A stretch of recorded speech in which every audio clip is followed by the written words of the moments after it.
So welcome guys back to another video in the channel. We are doing another episode of Arsenal Transfer News Daily. A lot of breaking news, and we will be starting with Houssem Aouar. Once again, we are talking about this player and a lot of breaking news coming out today. There has been a lot of action in the news about Aouar in the last few days, but just to keep you up to date with what he's doing, he's actually played his 100th game for Lyon. I did put this in my community tab. Aouar has played his 100th game for Lyon, and again, he did an interview post-match. He said he didn't want to talk about his future. Fair enough. You know, you don't really talk about your future in interviews, and he made it really clear that he wouldn't, but he did make his 100th appearance today for Lyon. Will it be his last one? Let me know in the comment section down below. But the breaking news I wanted to talk about today is that the fact that a new bid will be coming in, an improved bid for Aouar will be coming in, and I want to tell you that this bid could be in the region of around 50 million euros, substantially higher than the 38 million euros we offered the first time around. Now, obviously, we know, let's just rewind this a bit. Yesterday we talked about, and the night before the news was coming out, that Houssem Aouar, we put a bid in of around 38 million euros, got immediately turned down by Lyon. Our last thing came out and said that, you know, we want to keep the player, blah, blah, blah, what you would expect him to say, and that Arsenal haven't met the demands or can't meet the demands as of yet. And it does look like that he would stay. That's what Aulas was saying, but obviously he's just messing around. He's obviously not going to come out and say, oh, he's signing. Arsenal will pay the money eventually. He's not going to say that, obviously, to all the Lyon fans out there listening to him. But a new bid is set to come in. This is coming out from ESPN, and they are suggesting that on Monday or in the coming week or so, they will be making a bid of around 40 million euros plus 10 million in add-ons. Now, this will take the price up to 50 million euros. Now, they've also suggested in the last couple of days that Lyon have reduced their asking price for Aouar. That apparently, even Mohamed Bouhafsi, he even said himself, RMC Sport, that they have reduced their asking price for Aouar just so Arsenal could afford him, or any other club could come in and get Aouar. For example, ESPN are saying this, RMC are saying this, and it does look like this could be the case. I'm not going to tell you that this is 100% the case. Aulas is obviously very notoriously hard to deal with, so it'll be very interesting to see where this comes to. But the second bid of 40 plus 10 million in add-ons is set to be rejected as well. Lyon are thought to want more like actual cash, not add-ons. They want less add-ons, and they want more like guaranteed money boosts, and I think that's what Lyon are looking for in this deal. Will Arsenal get it over the line? I don't know. Looks like Arsenal are really pushing their hardest. We'll give us some more Thomas Partey update later on, but Houssem Aouar, it does look like Arsenal will be pushing hard in the next few days to get this one over the line. Will it get, I think, where could the deal be reached? I think I've said this before, I'll say it again, I think it will be in the region of around 48 million euros plus around 5, 6, 7 in add-ons. I think that's how this deal will be structured. I've said this all along. I think there will be a bit of softening in stance. Obviously, if no other club is going to be coming in for Aouar, and they are a bit cash strapped to Lyon, they're not in the greatest of positions, not having any European football. Looks like Barcelona, not going to go after Memphis Depay now, where they could have got their cash, and they could be willing now to sell Houssem Aouar for a reduced fee. Man City, they've just lost 5-2 to Leicester City. Will they be coming in now for Aouar? Who knows? Very uncertain at the moment, and Arsenal, they have to move fast if they want to get this done, because Lyon, they could just put the price up again, or maybe Man City come in, and that would be a disaster for Arsenal. So if we really want Houssem Aouar, we have to put the money forward in the next few days to get this one over the line, and I think that will be key to getting this one done. And again, what more can I say? I've said this since day one, he'd be a player that we absolutely need. He's such a good player, creative wise. I did a video on him, a scout report video. Go check that out in my channel. It was a video that I talked about all his strengths and weaknesses, how he'd fit into the team, and especially if Thomas Partey would be next to him, that would be excellent. But we'll give a Thomas Partey update later in this video. But with Aouar, the breaking news is that we are going to put a second imminent bid in for Aouar, which is going to be rejected. But yeah, we are trying our hardest at the moment to try to get this one over the line, and hopefully Edu can pull a few strings to get this one over the line. So yeah, that is the news on that. Next player I wanted to talk about was Jorginho. Now again, last few days we have talked about him as well. Sky Sports reporting on Jorginho, and now the links on him haven't stopped. It doesn't look like it's going to be a blip. Jorginho is a player that I said this could be done, because obviously Mikel Arteta does like Jorginho, and he is a player that he probably would be willing to bring to Arsenal if they can't get their number one targets. That does include obviously Thomas Partey and Houssem Aouar. But again, Jorginho, he's still being linked. Sky Sports are still backing this up. I don't know where they got it from, what journalists, where from, I'm not too sure.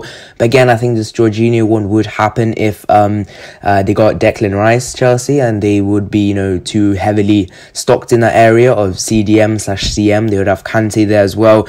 They would have Declan Rice, and I don't think that we would be getting Kante. We talked about a potential swap with Guendouzi and Kante. That looks to have drifted away. It doesn't seem that Chelsea are interested in Guendouzi. Maybe they're confident that they can get Declan Rice over the line, but again, that will pave the way for Jorginho to leave the club. Remember, Jorginho was a player that was signed under Maurizio Sarri. He is not a Frank Lampard player, so maybe that is something that is playing on Frank Lampard's mind, and he could be getting rid of him. Now to Arsenal, again, good heavy rivals. Arsenal obviously in London. He did come in for around £50 million, so Chelsea did battle hard to get Jorginho over the line, and again, I think he is better than what we have. If we can't get Partey and if we get Jorginho somehow, some way, I don't know how we'd get Jorginho. Would it be a loan plus an option obligation to buy? Because I just don't see us dumping up £40 million to sign him. If it was £40 million, I think we'll just sign Partey instead, because he's our number one target. But again, I can't say too much more on this, but I'm just telling you the state of play on this Jorginho thing. But he is now being heavily linked, and again, you've heard my opinions now, you've heard them before. He would be better than what we have, and that's all I'm going to say. Moving on, next bit of news is on Shkodran Mustafi. Now apparently reports coming out of Italy that Lazio have agreed on a salary and contract for Shkodran Mustafi as they look to bring this Arsenal defender back to Italy. According to a report, Mustafi is reportedly one of several Gunner stars the club would be could let go this transfer window in a bid to raise some funds. The 28-year-old now has made 142 appearances for Arsenal since his 2016 move from Valencia. However, his influence has waned, and he's only made 15 Premier League outings last term. Lazio are close to re-signing Wesley Hoyt from Southampton as they look to bolster their defence, but previous reports were claiming that Serie A side were also preparing a bid for Mustafi. Now, according to Lazio Press, the latter deal is now advanced with the key details of his move finalised. Mustafi has agreed on a contract and a salary and is keen to complete his move back to Italy. The centre-back spent 2 years at Sampdoria before moving to Valencia. That's actually something I didn't know, he played in Italy, so that could be something Mustafi is seriously looking at. The only hurdle that remains is to figure out what Mustafi would earn in bonuses during his time in Rome.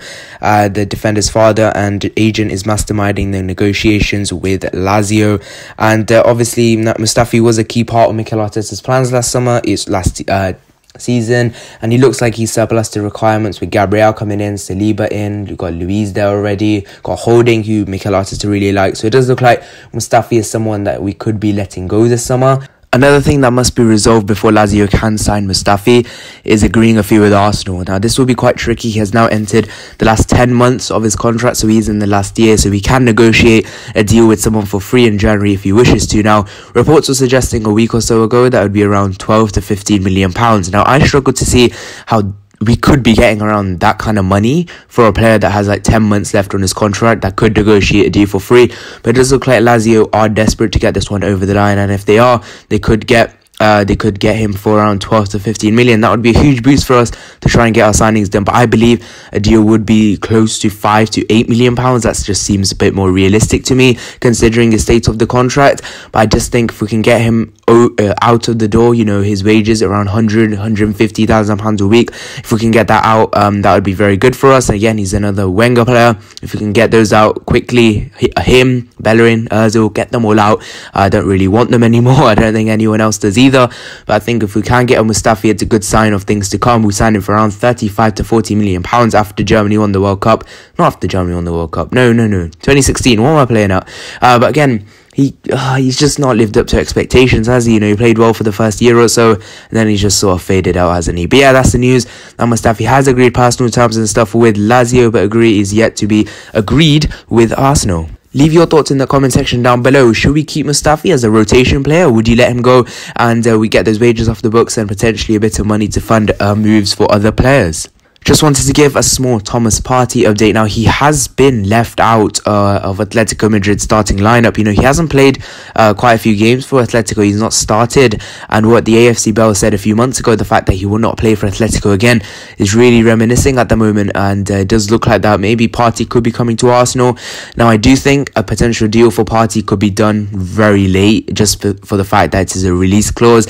And if Arsenal already have an agreement with Partey from his agent and camp and that, I think it could be done on deadline day. Personally, you know, it's only a release clause. We just have to get it done to Atletico, and then he'll be our player, and then it leaves Atletico in a dangerous spot, because if we access his release clause on deadline day, they don't have time to get anyone else, and we are sort of playing with them. And maybe if that is the case, if Atletico know that, maybe they soften their stance so Arsenal could get him earlier for a cheaper fee.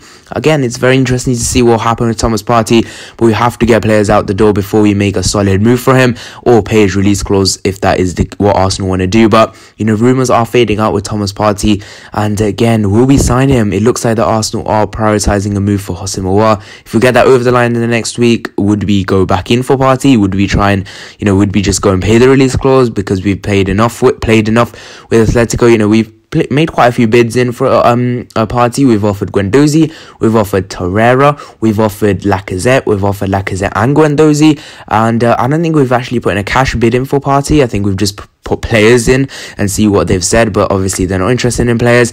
And yeah, that is the news. With Thomas Partey's not played for Atletico in their starting lineup, and Arsenal could make a late move for the player. Just for the last part of this video, it's not really transfer news, but I just want to give a quick team news update ahead of the Liverpool game. I couldn't give team news in my actual preview because obviously it was quite a while before the game, but Arsenal have officially released their team news for the game, and let's just have a quick look at it. Emil Smith-Rowe sustained an injury to his right shoulder in training, now out of protective sling and aiming to return to full training within the next week. Socrates, right calf, being integrated back into full training in the coming days, so he won't be featuring. Kieran Tierney is now back in full training after his tight left groin before the West Ham game. Cedric Suarez, right calf, missed Leicester away on Wednesday with a tight calf. He's now back he's being integrated into full training now. And Callum Chambers, left knee rupture and ACL injury, and he continues to run outside with teammates and taking part in light ball work. He could be back in full training in October. Pablo Mari, he could be back in full training within the next 2 weeks. The situation hasn't changed with Gabriel Martinelli, as you know, he could be coming back to training by the end of the calendar year. We kind of always knew that, didn't we? And with Shkodran Mustafi, lastly, he could be returning in October. So by October, November, we could have a lot of centre backs on our hands as Mustafi comes back, Shkodran Mustafi comes back. No, sorry, what am I saying? Mustafi, Chambers, and Mari come back. So we'll have a lot more competition for those places. But hopefully, we can dish out some of those players before the window ends. But yeah, thank you guys so much for watching. See you guys in the next one. Bye bye.